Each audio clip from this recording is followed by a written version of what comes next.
سید الانبیاء والمرسلین اما بعد اعوذ باللہ السمیع العلیم من الشیطان الرجیم وقال ربکم ادعونی استجب لکم ان الذین یستکبرون عن عبادتی سیدخلون جہنم داخرین۔ یہ بات آپ بھائیوں کے پیش نظر ہے کہ ہمارا یہ ہفتہ وار پروگرام ESF MLC کے ذریعے ایک دعوتی مختصر سا پروگرام ہے۔ جتنی اللہ عز و جل نے ہمیں دین کا فہم اور شعور عطا کیا ہے، ہم رسول اللہ صلی اللہ علیہ وسلم کا صحیح دین اپنی آئندہ نسلوں اور اپنے بھائیوں تک پہنچائیں۔ آج جس ٹاپک پہ گفتگو کرنا میں چاہتا ہوں وہ یہ ہے کہ دین اسلام کی جو بنیادی روح ہے وہ اللہ کی توحید ہے۔ اللہ فرماتے ہیں قرآن پاک میں، اعوذ باللہ من الشیطان الرجیم وَلَقَدْ بَعَثْنَا فِي كُلِّ أُمَّةٍ رَسُولًا أَنِ اعْبُدُوا اللَّهَ وَاجْتَنِبُوا الطَّاغُوتَ۔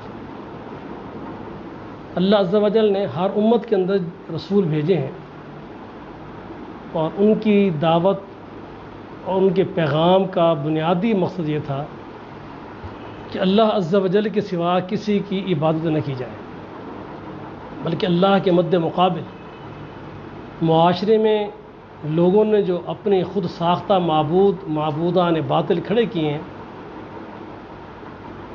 ان کا اجتناب کیا جائے، ان کے ساتھ کفر کیا جائے، انکار کیا جائے ان کے خود ساختہ معبودوں کے ساتھ، اور ایک اللہ عز و جل جو معبود برحق ہیں اس کی طرف لوگوں کو بلایا جائے۔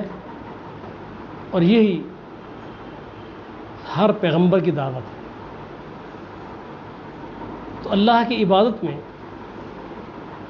جو بنیادی نقطہ ہر پیغمبر نے انسانیت کے سامنے رکھا ہے وہ ہے لا الہ الا اللہ۔ اللہ عز و جل کے سوا کوئی عبادت کے لائق نہیں، اللہ کے سوا کوئی معبود برحق نہیں ہے۔ اللہ کے مد مقابل جتنے لوگوں کی یا جن چیزوں کی کبھی اور کسی دور میں یا آئندہ عبادت ہوتی رہے، شیطان اس کے پیچھے کھڑا ہو کر اللہ سے ہٹا کر کسی اور آستانوں پہ یا اور عبادت کے مراکز کھڑے کر دیے جائیں۔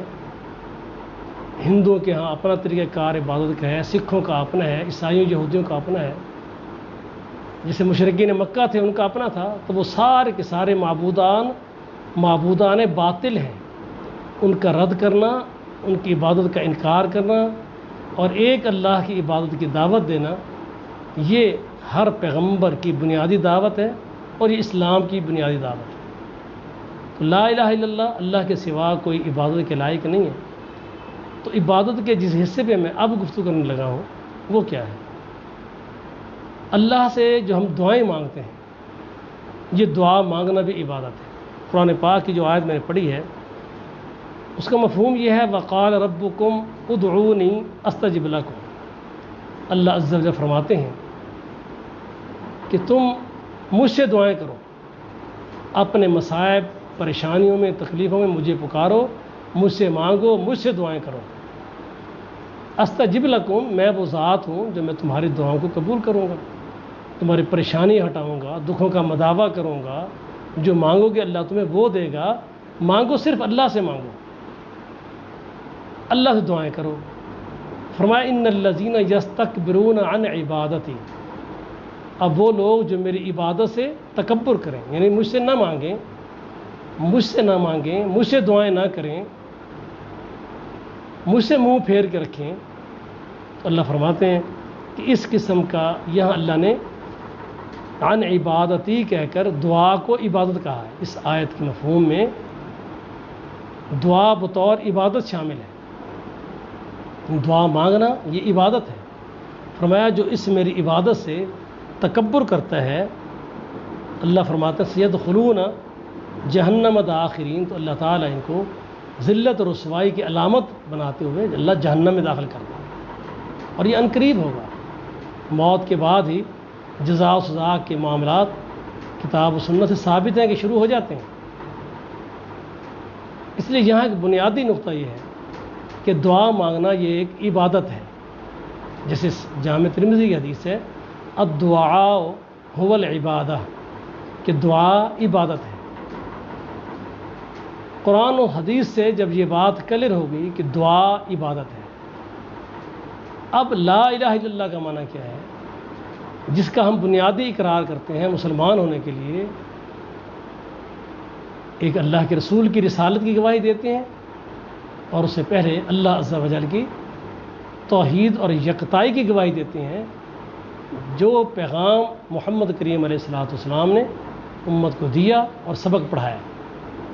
اس لیے جب بنیادی چیز ہمارے سامنے آئے گی کہ دعا کرنا یہ عبادت ہے، اس کو آپ اچھی طرح سمجھ لیں کہ جب بھی آپ ما فوق الاسباب، اسباب سے ہٹ کے، اسباب سے قطع نظر، اسباب ٹوٹ چکے، اسباب سے آپ ہار چکے، اور اسباب سے ماورا آگے جا کر، ما فوق الاسباب، اسباب سے اوپر جا کر اگر کوئی ہستی جس کو میں اپنی ذات کے دکھوں کے مداوے کے لیے دعائیں کروں گا، وہ اللہ کے سوا کسی کا حق نہیں ہے، اور یہ عبادت ہے۔ اس لیے اللہ کا حق ہے، عبادت اکیلے اللہ کا حق ہے، وہ نہ کسی پیغمبر کا حق ہے، وہ نہ کسی فرشتے کا حق ہے، نہ وہ کسی جن اور انسان کا حق ہے، نہ وہ کسی نیک اور صالح زندہ مردہ کا حق ہے۔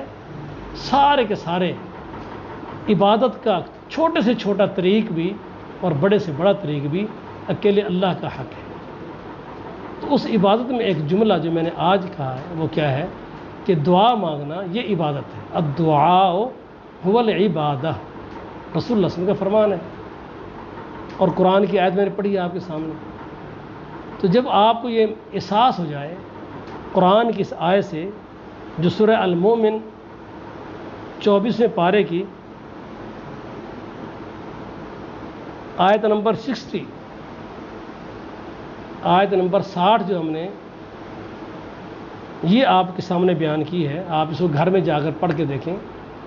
اس آیت کے مفہوم میں بھی یہ بات شامل ہے کہ دعا کو اللہ نے اپنی عبادت کہا ہے، اور رسول اللہ صلی اللہ علیہ وسلم کا واضح فرمان بھی ایک دعا عبادت ہے۔